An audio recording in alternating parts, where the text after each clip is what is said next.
Today, I'm delighted to welcome marriage expert Dr. Lee Baucom to the podcast. Lee is a relationship coach, author, speaker, and the founder of Save a Man for Marriage. For many years, he has helped individuals and couples navigate relationship challenges, reconnect with what matters most, and create healthier, more fulfilling lives. What particularly interests me about Lee's work is his focus on resilience, personal growth, and the way our understanding can transform both our relationships and our experience of life. I'm looking forward to exploring his insights and hearing more about the principles behind his work. Lee, welcome to Wave Work Stress Goodbye. Oh, well, thanks for having me. I'm honored to be here. No, pleasure's all mine.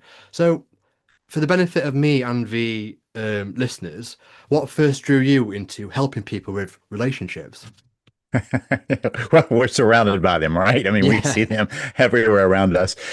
So I, looking back, realized that a lot of it was watching some pretty ugly divorces that happened in my extended family. My parents are happily married, and I grew up watching a happy marriage. My grandparents, same thing, but had an uncle and a couple of aunts that kind of set a different stage for their process. And I remember as a child just going, what's going on here? I mean, they were imploding or exploding their relationships.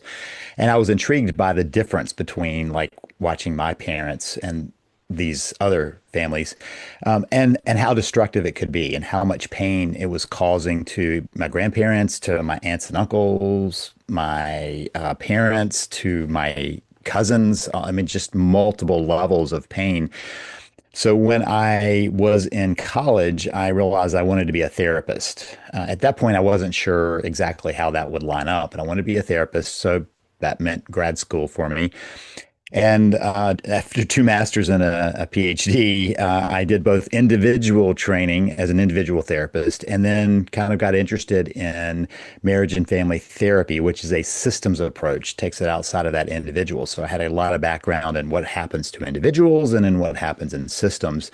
And that became my specialty until I got frustrated with the inefficiencies of marriage therapy and switched over to relationship coaching.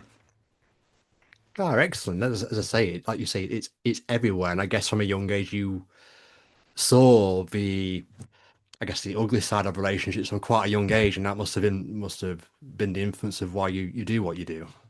I think a lot of it is. I've never really pinned that down until, I mean, it's maybe a decade ago. I was going, okay, why is it that I keep going? How can we help marriages? I mean, like, what drives that other than the fact that, just on a kind of a logical level, a rational level, we can all go, wow, people who go through those situations are in pain and create pain in others around them, but peripherally and in a much more real way, I saw the destruction in my own family, and that really brings it to a pointed level for me. I have cousins that I don't know where they are because they exploded away from the family so far. So that's the level of destruction that can happen pretty easily. I mean, these are not bad people that were not bad people that it happened to. And that's the thing I noticed. There are lots of good people who are struggling to have happy marriages, and that raises the question of how do we do that? Absolutely, absolutely. I completely agree that there's good in people. It's just masked by the misunderstandings that they're going through when they're trying to hold a relationship with somebody. And that kind of moves me on to my next point. What are the big challenges facing couples today? I guess not much has changed. We'll get on to more modern times later, but I guess there's a lot of challenges that were, say, I don't know, 40, 50, 60 years ago that we still have today. Can you elaborate on what challenges most couples face at the Well, moment? one of the changes in prior times was that if you were married by necessity, for a number of reasons, it was going to be hard to leave, and that's no longer the case. So that's why we see the spike in divorces. But I don't think the underlying issue has changed a whole lot. Certainly not in the time that I've been in practice. So, a change that was kind of on the forefront. So, just to kind of put a reference point to this, I started training in the late '80s, finished in the mid '90s. So long span there, and that was as we were getting more and more clarity on, for instance, in the US, no fault divorces where somebody could say, I'm out and there's no way to challenge that. And so there were easier paths. And we were also watching a transformation in workforce where women felt like not only could they, but they would want to be in high level jobs. And that was a change that was certainly different when I was a kid, where women could work, but many chose not to. And so there were some changes in economics and changes in society that were going on. But that's not really, I think, the bigger issue of why people hit divorce, because I remember as a child watching my friends' parents who seemed bound together but completely unhappy. And I think that they were held together by these reasons, but that didn't mean their marriage was good. They were just stuck together. And so now we have a change. But so let's track a little bit where I think that we have some misunderstandings that have left people stuck. One of the things that has been the centerpiece for marriage therapy and for a lot of marriage books and information has been about communication. And so a lot of times you'll watch things talking about how to be a better communicator in your marriage. And that's not the problem. And that is a symptom of the problem that often gets us stuck. When I was working as a therapist, I was looking for the problems that brought people in around their arguments around money and kids and religion and in-laws and sex. And those were what were brought up in therapy, but they're still symptoms of the problem. And that's why we have such bad results. So couples fall into this same trap repeatedly, and nobody has been pointing to the trap in any way that helps them get out of that trap. And that's part of what I've been trying to do is build a roadmap for people to go, oh, that's what's going on, and how do we get out of that? I think it's interesting what you say about women. That's very true. Decades ago, women didn't really um, have the opportunity to have the careers they do today. And as time's gone on, they've had a career, a corporate career, very successfully. And that's been a challenge, hasn't it, for couples? Because before you had women that kind of, stayed at home, looked after the kids, but now you have very successful women who are going out to work, earning the money, being the breadwinners, in some respect. And I guess that's been a new challenge for couples to negotiate, especially if they're both working full time with children. That could cause some potential friction. So that itself is probably what gave opportunities for people who were unhappy to leave marriages. Yeah. That it opened up that bridge. It I don't think it has been the problem maker that some people would want it to be, as much as it's the problem revealer for a lot of places, and certainly the place where somebody could say, "Hey, I don't need this. I can take care of myself." And that was not true until fairly recent times. I mean, in the span of history, more recent times. And so, is it a friction point? Yeah, but the friction it's showing is an underlying issue already. So I think that what we're doing is watching something that's revealed some issues and allowed for people to make choices that were not available earlier on. So I'll- you want to jump into what actually is that underlying issue? yes, yes. Let's go on. Let's do that. Okay, so let's go back in time for a couple. So people find each other, right? They find somebody and they go, "Wow, this person is interesting to me, attractive to me. I want to know more about them." And Mm. and when that is reciprocated, that begins this process of building a relationship. And how do we build a relationship? By connecting with each other, by sharing more of ourselves, by wanting to know more about the other person. And so building the connection. And so as that goes on, they build up this connection. And at some point, they say, you know what? Let's make this for life. Let's go ahead and get married and spend our lives together.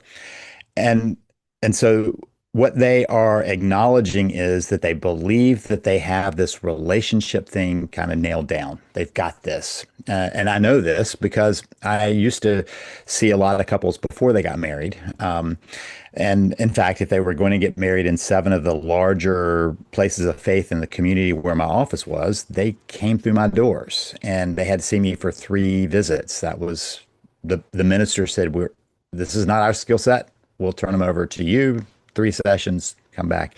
And so on the sly, one of my jobs was to pick a fight between them because they come in going, yep, we're good. We don't need this. Some would go, yeah, I'm hoping that maybe we'll learn a few things, but I think we're good. Very few came in saying, we really need help with this, because if they felt that way, they would not be getting married for the most part. Few exceptions. And so I would ask the question, okay, if I'm walking down the street now, you're in UK, you can tell me if the stats are any different, but if I walk down in the United States and I pulled somebody off the street and said, what are the chances of a marriage succeeding? They would probably say somewhere in the neighborhood of 50-50. It's not quite that, but it's roughly that. Yeah, he's probably getting that out of his country as well, to be Yeah. honest. Yeah, yeah. Okay, so let's call it that, right? And so 50-50, yeah. it's fit. Let's call it a coin toss. And so I would say to the couple, you know the statistics, especially if you're getting married, you're reading stuff and seeing that, that. So I just wonder, why is it that you think you've already beat the statistics? Because if you didn't think you could beat the statistics, you would not be doing that. You'd be Absolutely. trying to figure out what to do, right? And so they already think they beat the statistics. Why is that? And to a person, they would say, oh, because we have real love. Now, the built-in assumption is the marriages that failed did not have real love. And that's not the problem. So they go in with the same thing. And the reason I know that is because I would see people a few years down the line who believed they had real love, who are now in my office going, I don't know if I even like this person. And so I know that it's not the love that does it. And that raised the question for me of, okay, what happens? Like, how do we go from, I want to spend the rest of my life to, I don't want to see you? What is that transformation? And it's a very simple and very innocent mistake that couples make. And I call it hitting the pause button. And what I mean by that is they go, we spent all of our time building up our relationship, building up our connection. But now we've got that. So now we need to take the energy we were putting into all of that and put it into parenting, career, hobbies, interests, friends, aging parents, something else that was kind of sidelined along the way. And so they go from building these habits of connecting, that's how they built that connection, to habits of disconnecting, of disconnection. And that leads down this path. And they don't notice it for a while. And part of the reason they don't notice it is because you get momentum. Like your confidence that you've got this is enough momentum to carry you through for a while and not notice the damage that's being done as you're devoting all of your attention and focus and energy on these other things that are plenty worthwhile. It's just the level of attention and focus that's being taken off the marriage is dangerous. And so that's compounded by one fact. As you're building up these habits of disconnection, you're always pushing the when we'll get back to us. Because I've heard this many times. People are like, oh, we thought it was temporary. We knew we would get back to us. And they didn't, because they always were like thinking, when the kids are at another stage, like, okay, the kids are children now, babies now. Once we get them out of diapers, then we can start date night and get back to us. Once they're in school, we'll have more time, we'll have more freedom, we'll be able I to can do relate things. to Once they're, that, but yeah. yeah, right, and it Yeah, keeps going, right? yeah. And you just keep watching it stack up once they're in college, whatever, and then suddenly you're like, well, once the grandkids are older, we'll have time for us, right? Job. Once I get to here, then I can, put more energy back into our relationship. Well, maybe when it's here, because there's always something else that's driving that. We need more. You want to go to a certain level until they say, well, after we retire, we'll be able to get back to us, which is a long Yeah. journey to be apart. Yeah. And so while they think that they are just tracking along and they think that their relationship is kind of in suspended animation, which isn't true for any relationship. It doesn't work out for science fiction movies and it doesn't work out for a marriage. So that suspended animation is actually a process of disconnection. And that's not neutral. That's damaging because we humans are connecting creatures, probably more so than any other creature on the planet. And so we need that connection. It's not just that we want it, we desperately need it. In fact, the research about when we feel like we don't have that connection, when we feel like there's some rejection, which is what we feel as a person when there is a disconnection between us, we feel some rejection that triggers in our brain it lights up the same place it does if you hurt something. It like physically hurts something. Stub your toe, it lights up the same part of the brain as feeling rejected. So it's a very painful experience. And when we're in pain, we end up being very self-focused. Like I'm not getting the connection I need from this person. Not, well, we're just not connecting the way we need to. We need to change that. It's why are you not connecting with me? And so we go from this neutral, they think, hit the pause button, do these other things, we'll get back to us, to this negative, you're not wanting to connect with me. And the spiral begins to take them down further and further.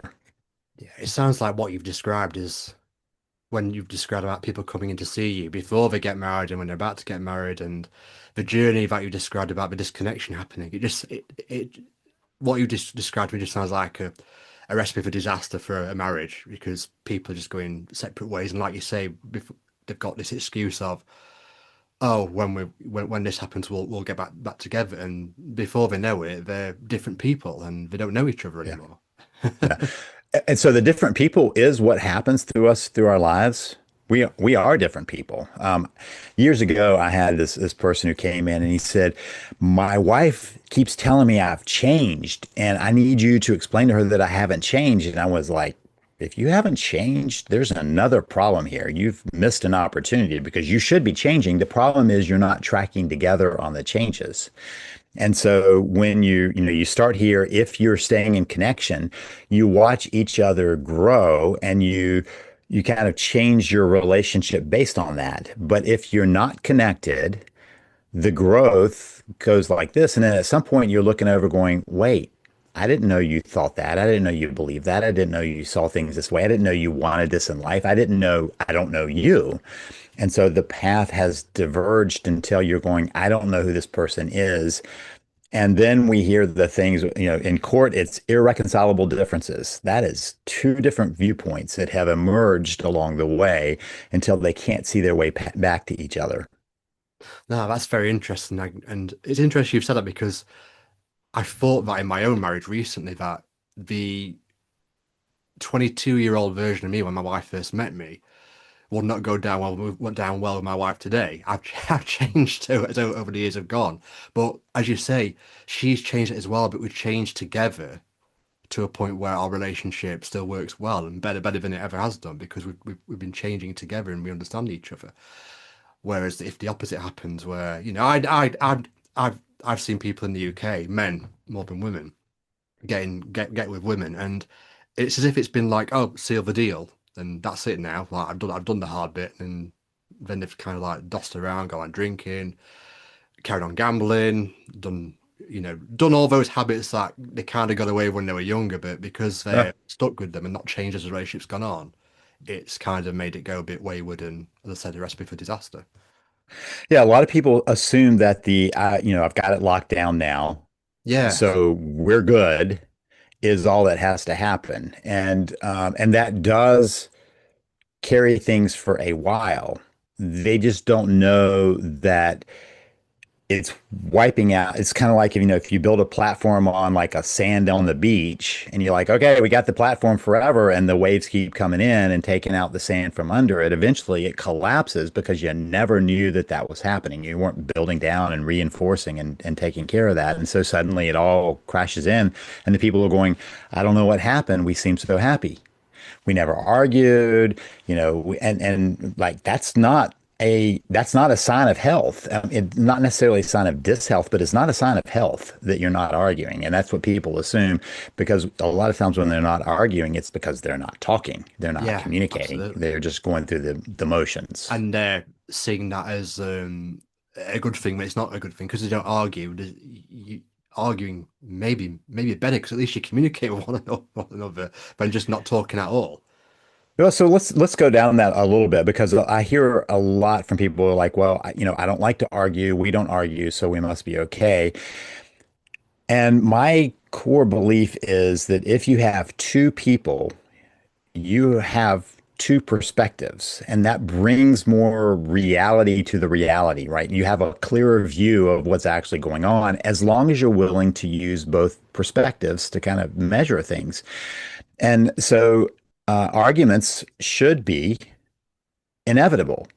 And the question is not whether you have those disagreements, but whether you see the conflict that comes from that as being a way of furthering and improving the relationship, or if it is an actually you against me Yeah. approach. So for me, a marriage, one of the signs of a healthy marriage is that they're working together as a team. They see each other as a team. I call it being a we, like we see our jointness together. Like I'm bringing my best self to this, right? I bring myself because I know there's this entity of us, of we, of being on the team. And so an argument that furthers that connection, that we, is helpful for the process.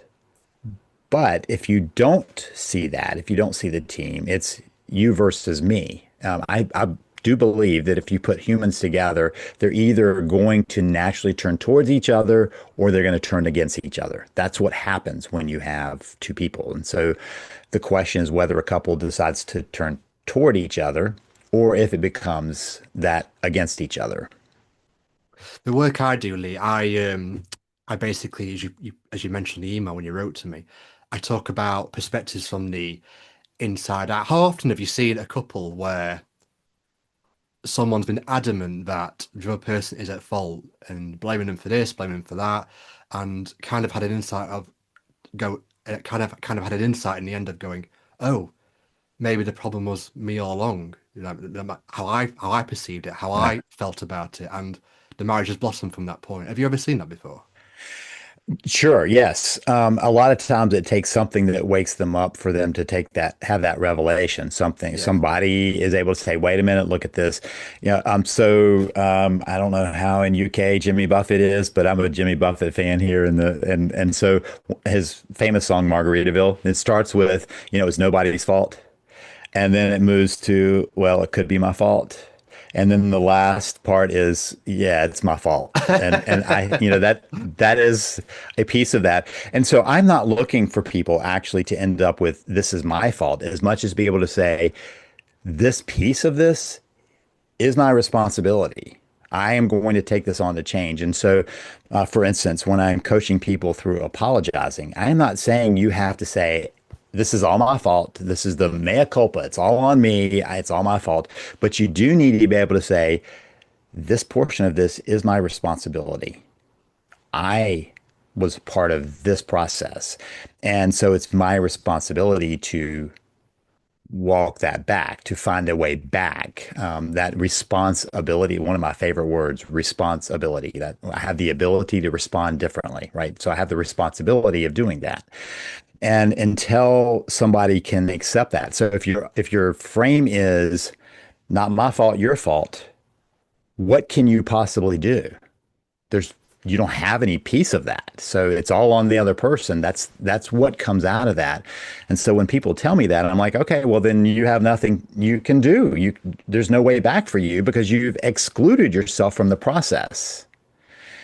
And that's not the case very often. It is rarely the case that one person is fully responsible and the other person is just the innocent bystander because they're in a relationship.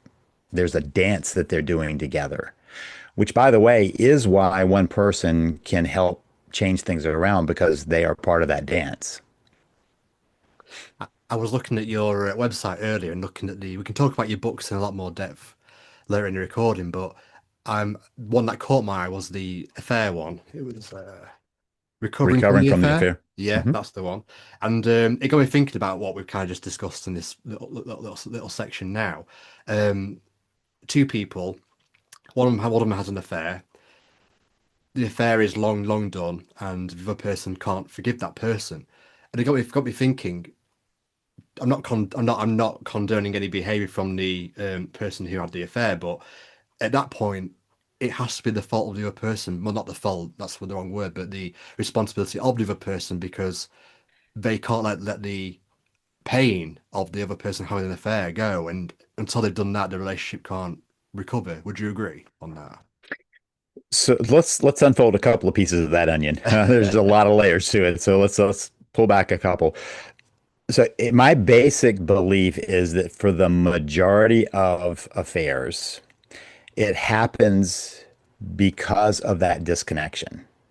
The exception are those who have addictive elements in their life. They're addicted to the romance, the relationship, the sex, the whatever. And so they tend to repeat that process a numerous times because the problem with addiction is you just keep feeding it and it keeps growing. So now I'm talking about more the typical.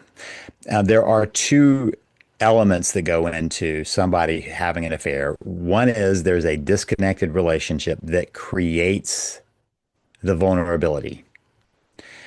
And then there's a lack of boundaries where they don't protect the relationship. Now, the lack of boundaries and not protecting the relationship is the sole responsibility of the one who had the affair.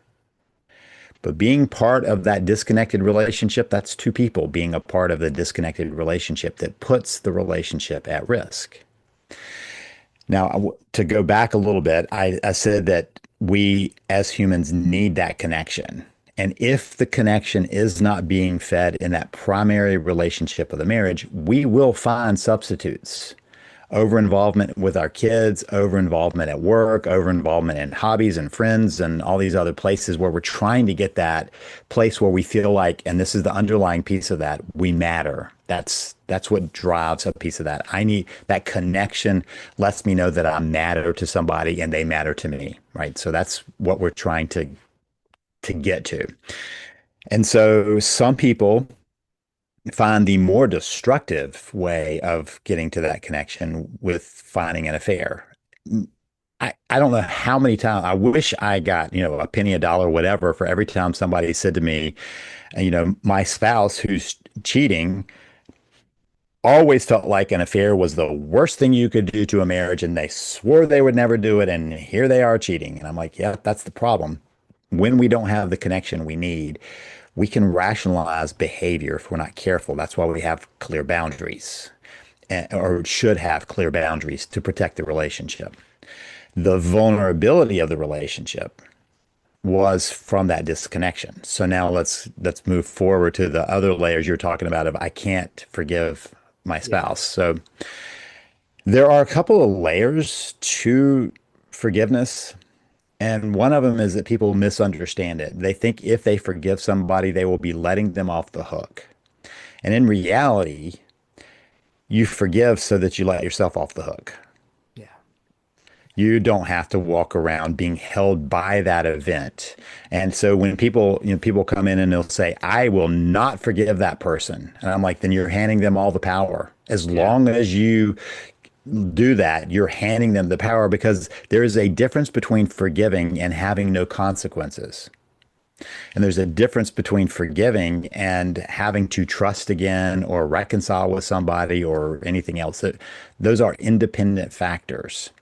So you can choose to forgive somebody in anywhere in life, not just marriage, but anywhere in life and say, but I'm not going to get near that person again. I forgive them, so I'm not going to continue to be wounded by it, but I'm not allowing them back in my life. And that they're separate, right?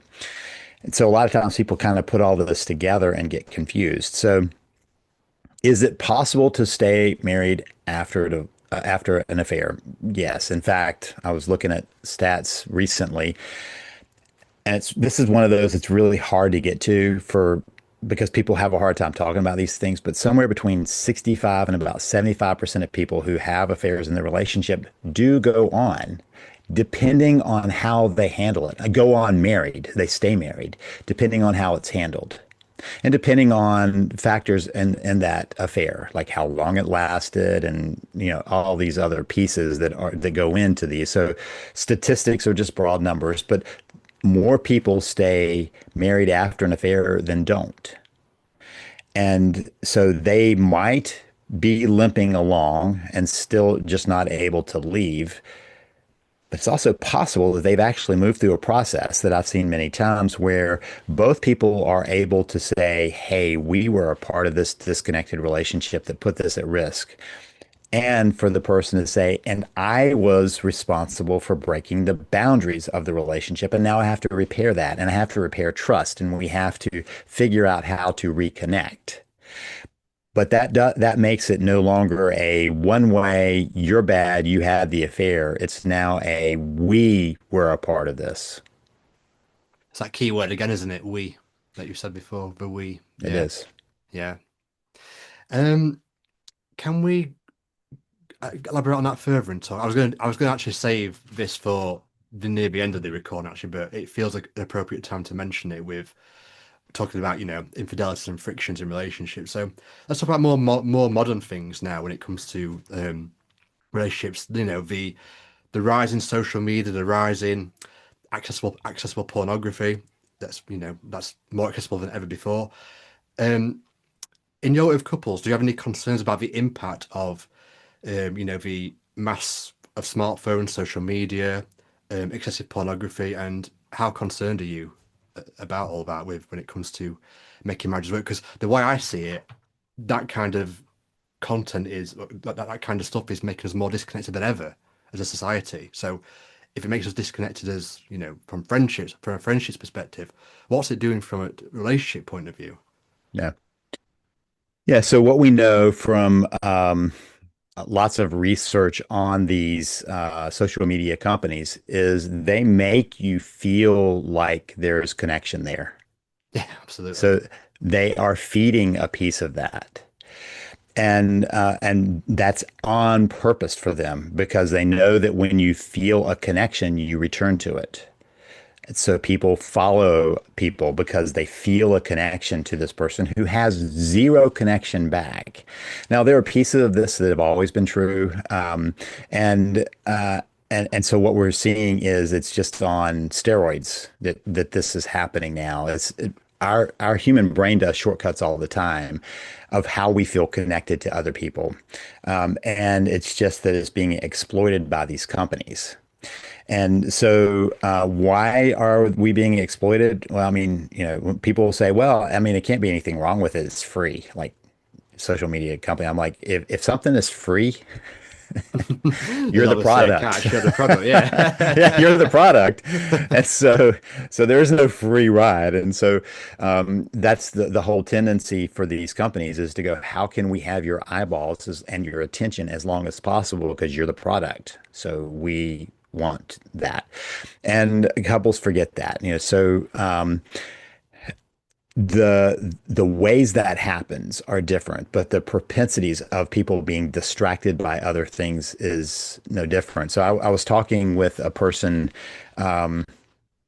She was interviewing me for a professional group, and she said, so we have this thing where and it was teachers, and they're like being contacted by parents all the time in the evening and everything. And I said, do you know what this is? And she said, what? And I said, this is everybody else's agenda.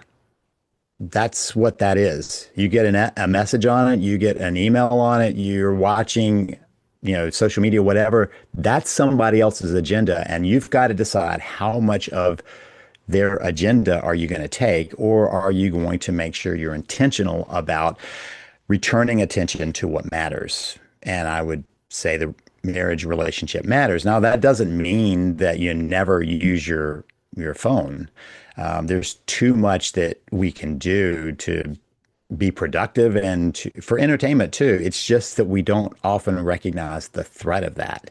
As soon as I pick it up, I'm on somebody else's agenda. I mean, it's kind of funny as I picked it up, I've got like 4 notifications. I'm like, huh, better check on that soon, right? And that's somebody Yeah, else's agenda. They chose to send that to me, right? And so, yes, that's dangerous. Porn, is that dangerous? Yes. Is it more available? Yes. It's been an issue for a long time, though, in different ways. It's become much more available and much more graphic and much more everything. But that's been a distraction that goes back, I don't know how far. I mean, magazines for sure when I was a kid were, I had friends say, I can't believe I found this stash in, my parents' room or wherever. I'm like, well, it was there then. So has it changed in how it's available? Absolutely. And we know that there are people who fall into that. And we know there are people who fall into addiction of that. There is still the fact that one of the things that draws humans into anything is feeling like there's some level of connection that gets that brain going. And if the connection is sexual or emotional or excitement or whatever, we're drawn to it. So we do have to be aware of that. that's my worry about it because, like you say, when people are feeling disconnected in a relationship, they're looking at all these different sources on phones, like pornography is the good example, and feeling this fake connection with something else that's not real and stage and just not a representation of real life. And for me, that's just a slippery slope for somebody to go down, especially For if sure. someone becomes Yeah. addicted to it. Yeah, and so here's the problem is the slippery slope is ever increasing in society and it's not going to turn back. We know that. So we have to ask some questions of how do we as individuals and couples want to deal with that? Like how do we want to be clear about that? I don't think it's ever been more important. Long before there was a smartphone or anything else, I was talking to couples about, have you talked about what the boundaries are that you each agree to protect your relationship? And almost never had they had an in-depth conversation about that. Now it's even bigger because this needs boundaries too. And so they haven't talked about it in real life, thinking about it in terms of what's on a phone or somewhere else is just one more layer to have a discussion about and an agreement about. Because when we talk about porn and relationships, the way I see it at the minute, it's not something. It's quite a modern-ish addiction. You've got if someone has a problem with booze or drugs, for example, I feel like that's something they could sit with their partner with and talk to them about it and say, "Oh, I've got a problem with booze and drugs," and the other person might kind of understand that because it's a socially accepted thing-ish, and the other half would be very supportive. Whereas if someone sits down and says, "I've got an addiction to porn," then that's kind of a difficult one because it's not something that people talk about publicly with Mm. each other. Mhm. What do you think about that?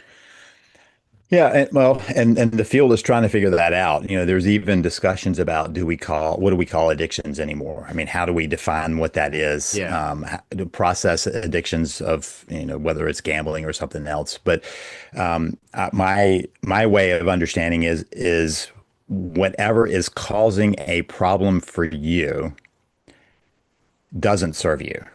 Right. So those substances don't serve our health or whatever. These processes don't serve our relationships or ourselves. Porn doesn't serve a relationship. And so people have to have some awareness of this is getting in my way. And where that lands for them is a relationship piece. Addictions, we know. I mean, so I have a pet theory that humans are built on addictive genes, which served us really well when the things that we would be addicted to is like sweet stuff. When the end of the growing season is coming, we would be cramming as much sweet fruits and whatever else we could get to get us through the winter. And so we have that built into us. It's just that it wasn't readily available. I could, go get straight sugar from the store anytime I want to. Now, that hasn't been the case. So, a very modern kind of thing. And so, addiction is something we have a propensity to. much less when we were trying to use something to make us feel better, right? So our ancestors would have had it as a survival strategy of basically kind of fattening up for the cold winter around sweets and things like that. Now we have such a wide array of things that are around us that we can get pulled in by them, and it's not just survival. It can feel like that to somebody who's addicted, but now there are pieces that we have built more and more addictive. I mean, drug companies have figured out ways of dealing with addictive tendencies for people. Certainly, um, alcohol companies and tobacco companies and vaping companies have figured out how can we make this to make sure it's addictive, but those same elements go into lots of other things. We can watch streaming companies trying to figure out how to get you to the next one that has a kind of an addictive framing to it, right? And so there are lots of ways that that fits in that are misused because of that propensity we have. It's become a commercial issue, and therefore it interferes with us. Excellent, thanks, Lee. Let's flip this round to the more positive side of marriage now. So, what this is probably the most simplest question you'll get on this podcast. What is a good marriage? You kind of talked about communication, but is there anything else that we've not discussed that makes a good foundation for um, a marriage? So the biggest piece is that we see each other as a team together, that we're here to support each other, that we're here to work together as well as we can. That's the simplest piece. Like we're on this. That doesn't mean that everything is going to be rosy. It means that when things are tough, we hang together as a team, right? So that team is not the strategy of winning at life. It's the strategy of hanging together and being with each other. So simplest way is to say we see each other as a team where I bring my best self to that and we're trying to move forward. You'll notice I didn't say love in any of that because that's the piece that often hangs people up of going, I don't feel love for this person anymore. And they didn't realize what happened in the shift. So I don't rely on an emotional feel at the moment. I, that's not to say that people shouldn't feel love towards each other. So I want to kind of walk on this, but the part that frames it is to go, I am a part of a team. I'm going to be on that team. I've committed to that team and I'm going to bring my best self to it. That creates the potential for the love to hang in there and even return and even grow because that's there. The safety of that is there. How long have you been married? You mentioned it off the recording, but can we talk about how long you've been married? 38 years. 8 years, wow. And I think it's fair to say that you feel like you've changed or your relationship has changed over that time, hopefully for the better as well.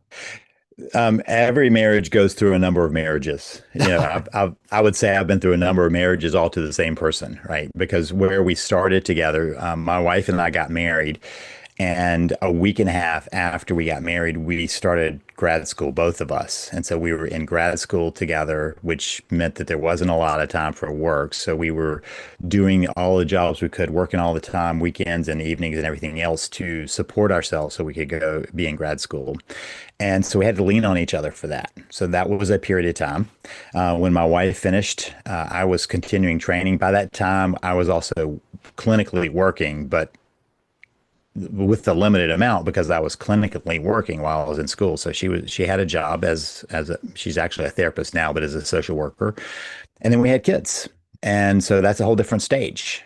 And then as our kids were growing up at different points, that's a whole different stage. How you deal with babies is a different marriage than how you're dealing with school age kids and how you're dealing with high school kids. And then empty nest is a whole nother place. And moving, we moved 4 years ago to be closer to family after our kids had left. And there was after the pandemic, which was, by the way, a whole nother marriage for a lot of people, right? You had Yeah. to figure out how to navigate that.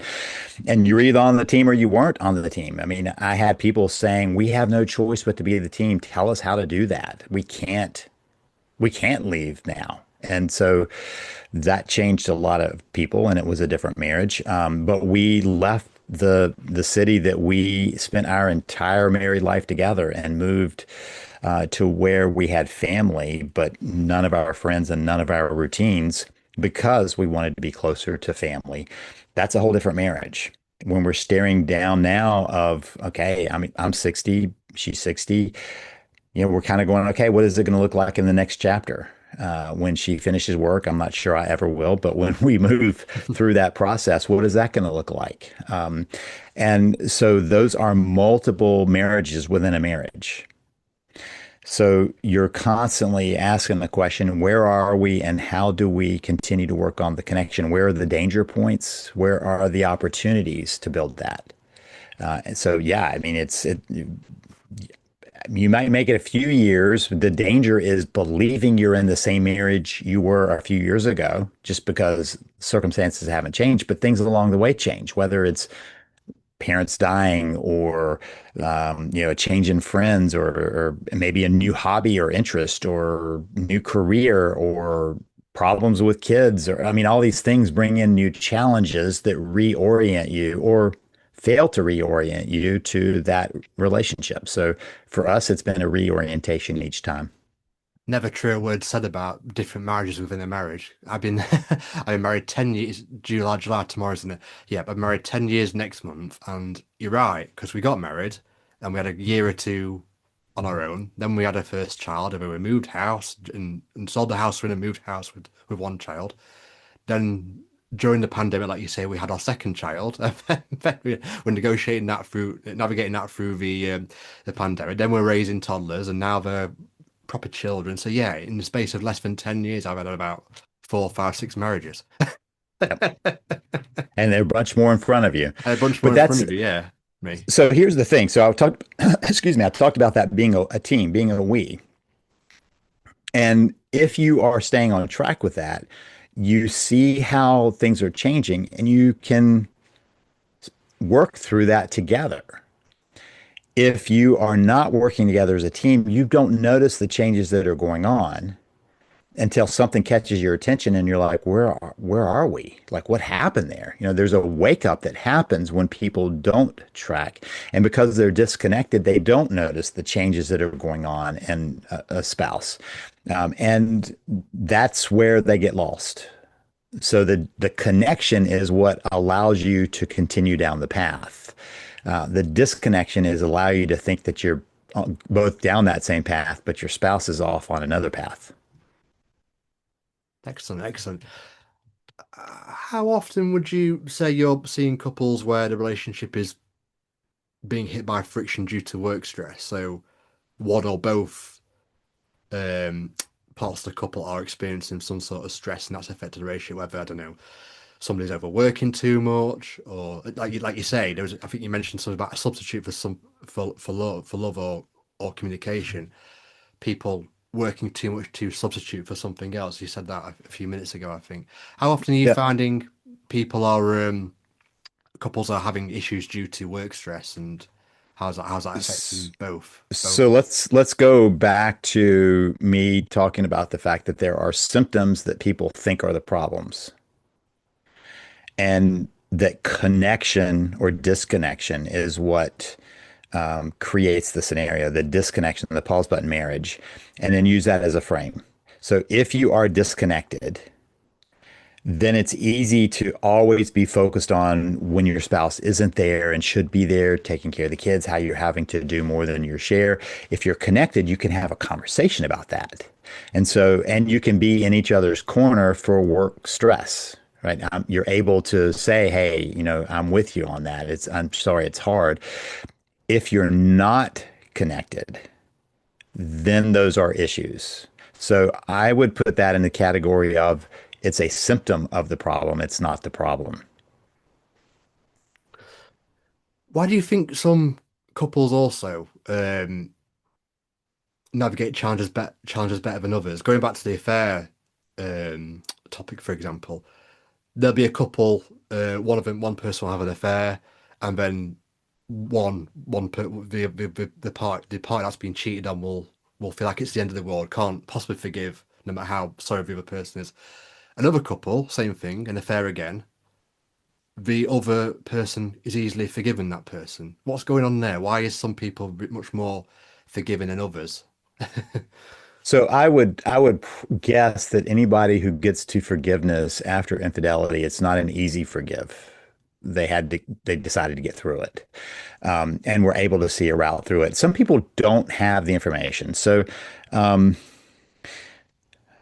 this is one of those things that I've been trying to work on really my entire career. There's a back in the late 80s, early 90s, Charles Snyder was a psychologist. He was talking about hope.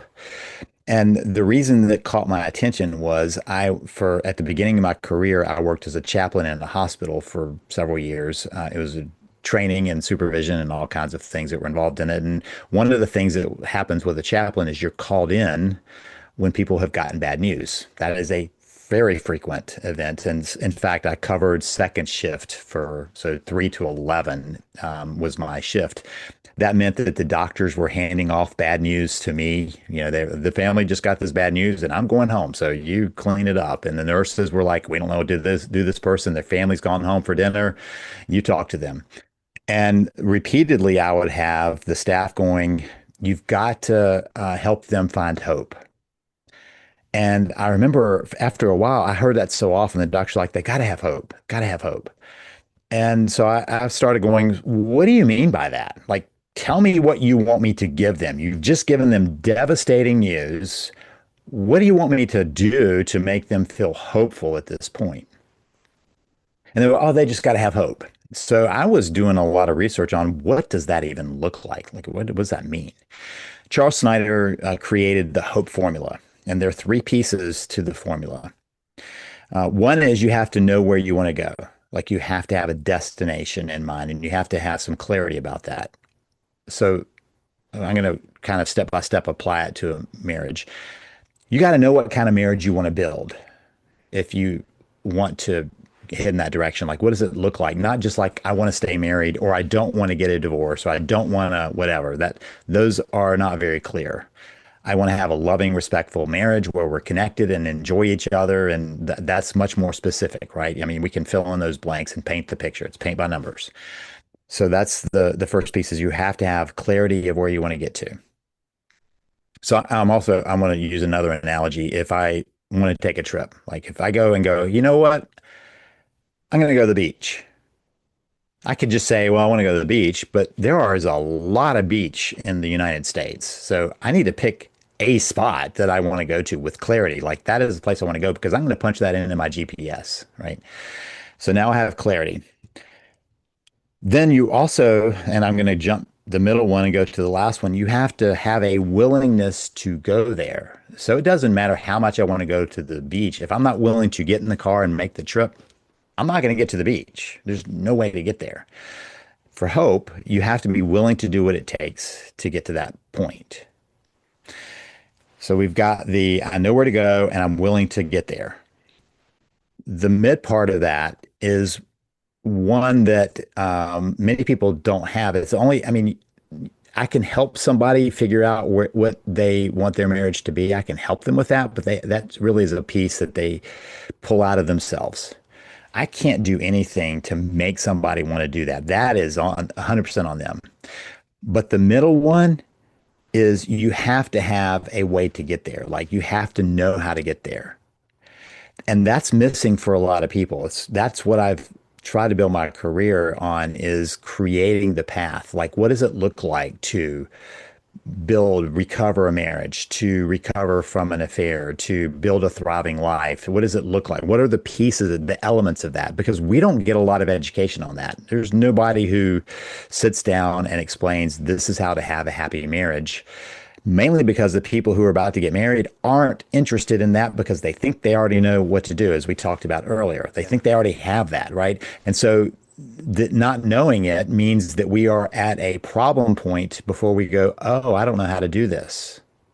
And then we've got to figure out what to do. So the roadmaps to get there, like the other day, I did go to the beach. I visited a friend. I knew what beach he was at. And I was like, I'm willing to do it. I'm willing to make that drive and drive back. And I punch it into my app and it pops up and it tells me all the ways I need to go to get there. So now that gives me a rough estimate. Now I'm still going to have to deal with a closed road or whatever, but I have a rough estimate of how to do that. Same in a marriage. They have to have that information. And so part of what helps couples now, I'm finally rounding around to get to your question. Why do some get there and some don't? Some manage to either figure it out or they find the information that helps them do it because they're willing to do it and they know where they want to get to. And what they're looking for is that information. If they're not willing to do it, the information is irrelevant. Yeah. The goal is really irrelevant. That's nothing's going to happen. But if they're willing to get there, then they need a roadmap on how to do it. And then it's a matter of following the map. And they've already committed to doing that. Like they have the willingness to follow the map if they just had it. We said the word "we" was very big in this podcast recording. I think the second one is hope. That was a really really that really popped into my mind. We said the word hope because I think if anyone gets anything out of this recording, it is hope because that's why I do what I do to teach the inside understanding to people and have guests on like yourself is to give people hope because I think that's an underestimated thing for people. Hope really keeps kind of people positive and going rather than, staring at the abyss of, despair, especially in a marriage and work stress. Well, and that's part of why I love that formula so much because I can sit with somebody and say, okay, these are the three parts. What do you not have?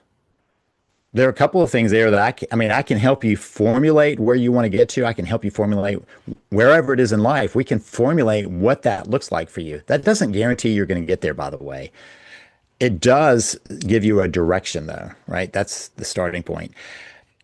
And if you're willing to do it, then we just got to fill in that middle piece. But it breaks it down into there are three things we have to have, three elements of this formula. And if you have all three of those, A, that gives you hope, B, it gives you direction, and C, it gives the process to get there. But that's what I love about the formula. I can sit there with somebody and say, okay, you don't have a framework. Let's figure that out. You're clearly willing to get there and you know what you want to get to.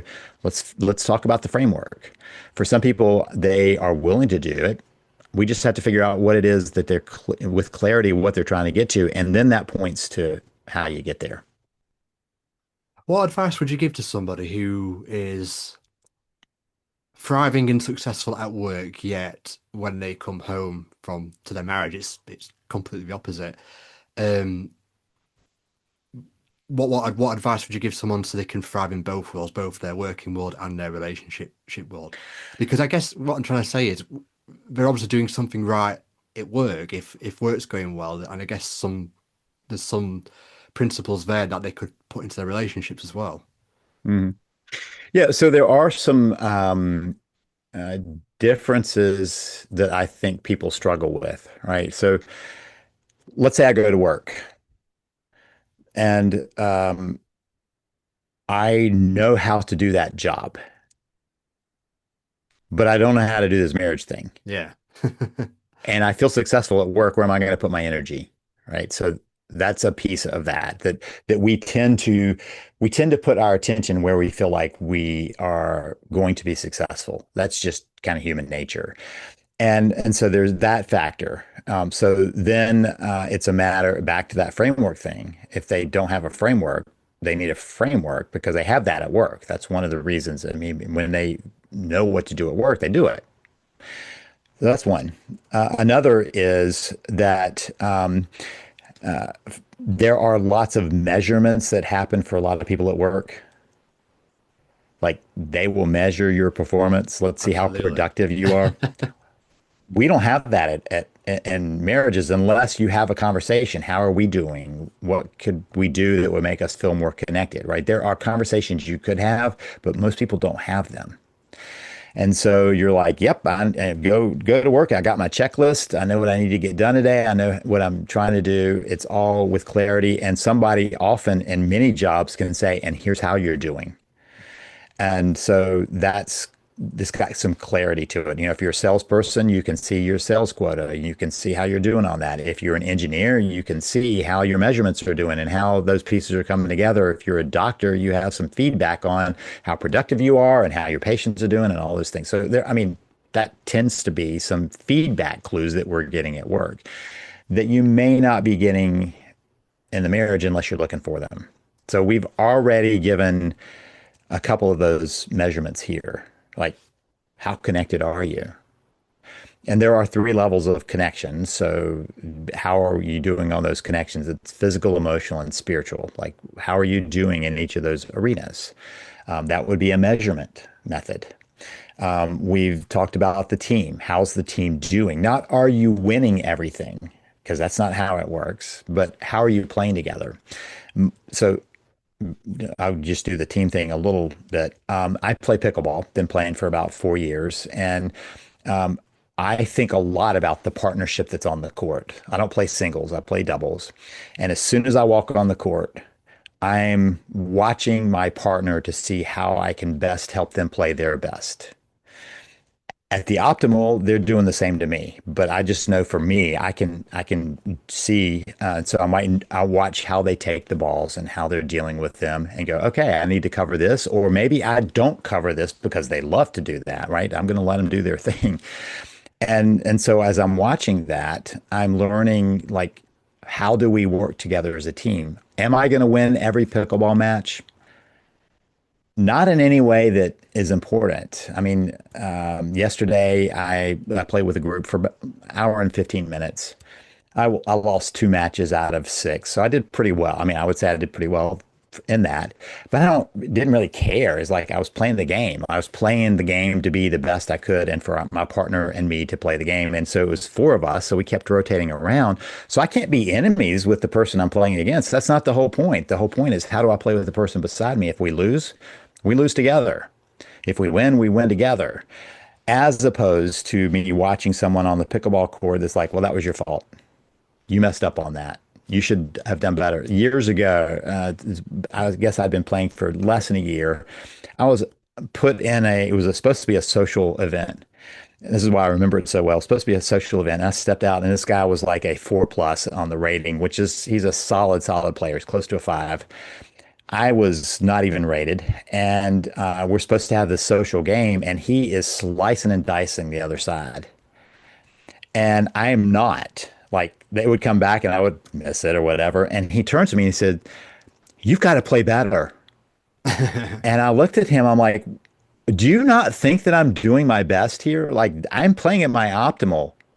This is it. There's no better." And so after it was over, I was like, you said to play better. Do you know how unhelpful that is to somebody? Because you didn't say, hey, you might do better this way, or hey, would you like a little coaching on that? None of that. It was, you need to play better. I've watched couples do exactly that to each other I was just thinking the same thing constantly. in the context of a couple. That's probably the wrong thing to say to your spouse as well. You need to do better. You need to do better. Calm down. That's a you need to do better, right? So there are that's a missing element of going, hey, we're in this together. How do we support each other? So one measurement for couples is, how supportive do we feel of each other? Let me add another piece in, because I think it's worthwhile. A recent book came out that kind of encapsulated this in one word, and it was mattering. And the person was talking about how central to the human experience it is to feel like we matter somewhere. Do we matter to the world in some way? And marriage is built on mattering to our spouse and them mattering to us. So we can have some conversations about, do I make you feel like you matter? Do you make me feel like I matter? Those are important conversations that couples can have that help them recalculate and reset the relationship. If I can do things to make my spouse feel like she matters, that's important. If I can say, hey, that makes me feel disregarded or like I don't matter, that's important too. There are conversations we can have when we know that that's part of the calculation. I'm going to rewind a bit because something that's stuck in my brain. What you've said is about the metrics in the workplace. You're right. You've got all these stats and that kind of thing that measures how well you're doing. Like you say, you don't have that in a relationship. All you've kind of got really is how it feels. That's the only really. that's probably one of the only inner compasses you've got in terms of, you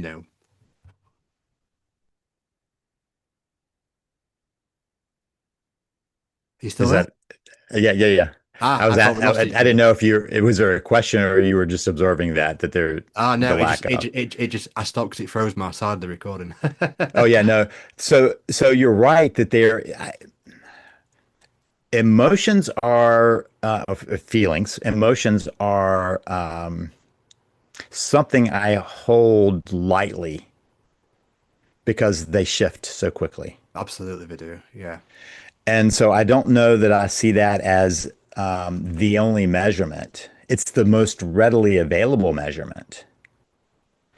And so one of the things for lots of people, in fact, I have this thing, I call it a partnership meeting that I suggest that couples do. The partnership meeting is a once a week meeting, and it covers some areas that keep the silly things from popping up.